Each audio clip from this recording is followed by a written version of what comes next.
Hi everyone, welcome back to the channel. Got another Final Fantasy XIV guide for you today. It's a slightly shorter one than the controller one we brought out. I am going to run through my placements for Red Mage skills on my cross hotbar using a controller.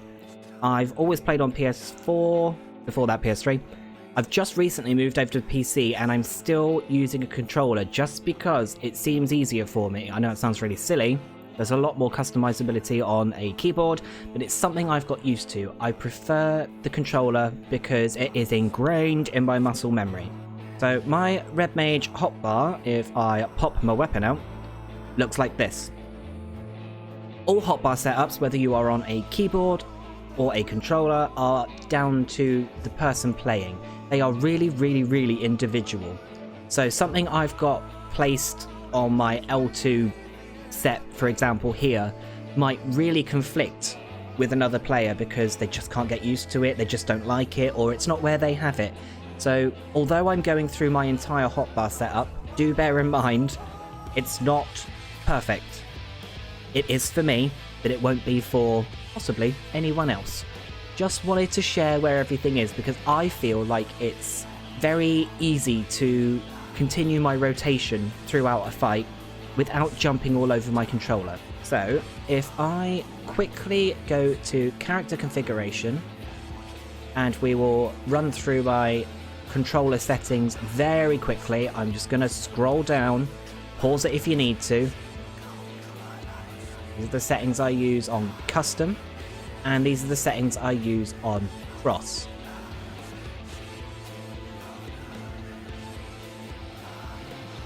Simples. Exit out of that, and I'm going to swap to that one, make everything a little bit bigger. You can see down underneath my hotbar that I have a series of skills arranged on the normal line hotbar. I recommend doing this if you are new to a class, not quite sure of what your opener is, or don't have it ingrained in your muscle memory for confidence just yet. Line up your skills and you can follow them on screen for your opener. I wouldn't normally have this on screen, but it's just for demonstration purposes. So, on my R2 side, I have Jolt 2 on X, I have the Thunder on Circle, I have the Arrow on Square, and I have Reprise on Triangle. Reprise is on Triangle purely because it's reactionary ability. I only use it in those rare instances when I cannot cast for about 2 seconds. I'll hit Reprise just so I'm still putting out damage. All the intricacies of Red Mage are explained really well over on the Balance Discord. If you're not over on it, I really would recommend joining it. There's some very good Red Mages over there. I'll leave a link to the Discord down in the description. On our double tap R2, we have the same version of these skills, if a little bit upside down, which irritates me to no end, but that's a Square Enix issue. So double tap and you have Moulinet. That is your melee cleave. You also have the Arrow 2 on Square and the Thunder 2 on Circle, which you follow up with Impact on Triangle. These are all AoE skills that you double tap R2 to go up to. Still on R2, down on the D-pad we have Manification, which doubles your mana that you have. We have Embolden, which buffs your group. And we have the follow-up procs for Stone, which procs from the Arrow. And we have the Fire, which procs from the Thunder. Over on the L2 side, we have the Cure on X. This is a flex spot, I would say. I've got Vercure there just because it's purely a habit. And if I put anything else there, I would be hitting it trying to cure myself. It's rare I use it. If you're in a raid situation, you should be trusting your healers. But it's there, so you can put anything else there that you might want access to much more than I would. On Circle, we have Acceleration, which is a skill that automatically will proc either the Stone or the Fire when you use the Arrow or the Thunder. Use this off cooldown. It is a huge potency loss if you don't use this on cooldown. In the past, when I've been playing Red Mage, I've managed to get myself into some incredibly bad habits like not using acceleration on cooldown. That was the worst one. And it takes a lot of time to unlearn these habits once you get into them. On triangle, we have Fleesh, which is our single target off global cooldown. A recast timer of 25 seconds.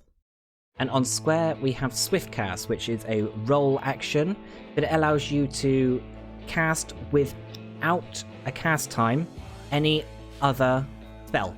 On our L2 side, we have Displacement on the down on the D-pad. I put that there because if you hit down and you jump backwards, at least it's kind of in line with where your screen is and your controller is. On up, we have Cora Corpse. That is your gap closer. Again, up, you're zooming in. And on left, we have Engagement, which shares a recast timer with Displacement, but doesn't jump you back. This is a 50 potency loss over Displacement. Again, this is one of the bad habits that I've actually recently got myself into. I'm using Engagement way too much. Even when I have plenty of space behind me to use Displacement, I'm still using Engagement because I've somehow got it into my rotation. That's the automatic spot that I go for. I am considering, just for the time being, changing Displacement and Engagement on my hotbar so that when I go for Engagement, I do Displace. And then Lucid Dreaming is on the D-pad right. That is a MP region for yourself. Other parts of the hotbar, when you hold R2 and then press L2, it brings up the back bar. Same with holding L2 and R2. From my settings, you would have seen that I've got that back bar assigned to cross hotbar 3, so we'll just go there and have a look. On the right side, we've got our melee combo start, which is Riposte. That one, that I'm not even going to attempt saying because I'll make a fool of myself. And Redoublement. On the top, we have Contrasixter, which is the AoE version of Fleesh. It is an off-global cooldown, and I have my potions assigned to left on the D-pad because they're out of the way. I don't want to accidentally use one because they can be quite expensive at raid times. On the L2 side, we have the majority of our roll skills. We have Surecast, which will protect you from knockbacks and drawing effects. That is on square. We have Swiftcast again. That is on triangle. The reason this is here, as well as on my front hotbar L2 square, is because this is where I have it on my healers. There's just a bit of continuity between classes. If they have the same roll skills, I will put the roll skills in the same spots so that even when I'm playing different classes, I know where things are, or at least some things. I have Addle on square on the back bar, and the Raise on X. Again, that's where it is on my healers, and on my summoner as well, so those things are always in the same spots. Okay, so I popped out of my little house with Minion Y'shtola just to run through the opener, which you can see I've got on the normal hotbars just above my cross hotbar. I'm just going to quickly run through the opener and maintain the rotation and just show how my setup on my cross hotbar kind of flows, at least I feel like it does. I'm not jumping all over the place trying to hit skills to maintain my rotation, just clunky or awkward. It moves from one to the next in a very sequential way. Oh, that's my mailbox. There we go, that's the striking dummy.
Okay, so hopefully that just showed how smooth it is to move from one skill to the next and maintain your rotation as a Red Mage using this cross hotbar setup. Again, it's personal, it's down to the player. This works for me really well, but it may work for someone else horribly and just hinder their gameplay rather than help it. Just wanted to share it because I'm quite happy with where I have everything set up on my Red Mage. This hasn't been a video to show off a rotation or my amazing Red Mage skills, because I am by no means anywhere near as good as some of the Red Mages over on the Balance Discord, link in the description. Do you have any specific questions about Red Mage rotations or potency loss or preferred skills to be using after a certain situation? I would highly recommend going and talking to the Red Mages over on Balance. They are so knowledgeable.